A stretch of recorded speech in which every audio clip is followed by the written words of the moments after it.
Alright, what is up, guys? It's the Kid 50, and welcome to the next episode of Destiny Theories. Sorry about the wait, guys, it's been a while, but today we're going to talk about Crota's End. And as you know, I'm going to follow the same format as last time. We're going to do basically what the raid is about, or what Crota's End is about. In the second episode, we'll be going over all the Grimoire cards and, finding out some more background about everything inside of Crota's End. So, the first thing we're going to start with is the presence of Crota, this godlike hive being, and how he first got onto the earth. So basically, what happened was when the collapse happened, there was a sudden surge of hive on the moon, and suddenly the Hellmouth was being created. And when this first happened, the Vanguard sent out a bunch of Guardians to go and fight and take down this hive invasion. So when that happened, most of the Guardians died on the surface of the moon before they even reached Hellmouth. And the ones who made it inside had it even worse. Now, the only one that we know of that survived the actual inside going into Hellmouth and actually seeing Crota was Ariana 3 and EXO. So this leads us actually to the first raid group. Now, the first raid group consisted of Eris Morn, Tolan, who is also referred to as the Shatter One in the Grimoire cards, Ariana 3, Saimoda, Omar, and Vel. Now, Ariana 3, once she survived the attack and left, she seeked out Ikora Ray, which is the Warlock Vanguard mentor. And she was a high-ranking member of the Hidden, a warlock organization that studied the enemies of darkness's movements. So this is when she talked to her about how she can try and find a way to get back at the hive, or take down Crota and erase him from the moon. So this is where Eris Morn comes in. Eris Morn was a disciple of Ikora Ray, and Ikora Ray assigned her to help Ariana 3. So Eris Morn and Ariana 3 basically have the idea to find the one man who knows a lot about the hive, who is and that's Tolan.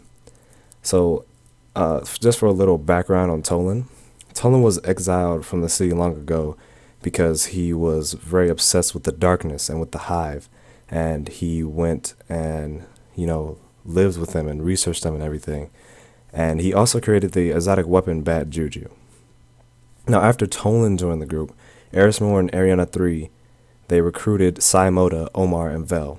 These are the names of the other people that are inside the Grimoire cards, and from what I'm guessing, they are also have been exiled or being shunned by the city for something that they have previously done, because I know that Eris Morn wanted to get people who won't be sought after by the Vanguard, because they already issued a statement after the big war that happened when they first encountered them for no one to go on, or they won't have the support of the Vanguard.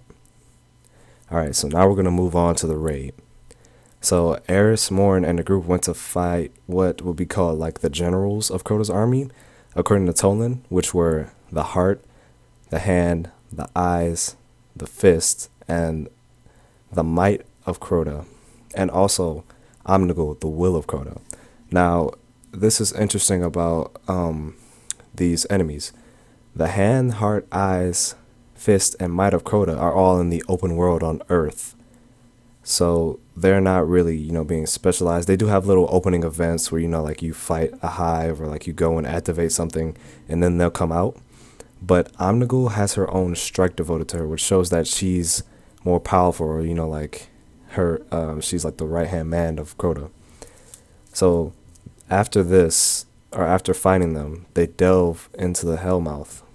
But there's basically like Crota's own minor world inside the core of the moon, which if you can think of like the Black Garden, where the Vex basically made their own world where the Black Garden is, that's basically what it was like. So it's in the core of the moon, but it's augmented to Crota's will. So everyone in the group never made it out, or there's no documentation of where their whereabouts are, except for Eris Morn. Now, in relation to this, I still believe that Tolan at least is alive, or that he made it out and is somewhere else. Considering that he knows what he knows about the hive and the darkness, he should have survived. Now, the only one that we know survived is Eris Morn, and that's why she's the vendor in the tower now. But before she actually made it back, she spent many years in the Hellmouth hiding and learning the ways of the hive.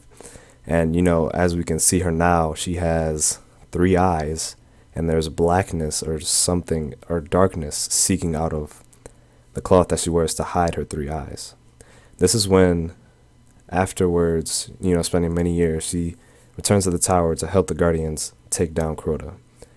Now, there is also documentation of her in Grimoire cards, which I'll get to in part 2 of this, but there's documentation of her talking to Ikora Ray once she gets back about what she's gone through and how she's just so hell-bent on trying to destroy the hive for what they've done. So that's about it for this episode. Stick around, or be tuned for part 2, where we talk about all the Grimoire cards and what's going on in there. So this is the end of the episode, and I'll see you guys when I see you guys. Peace out.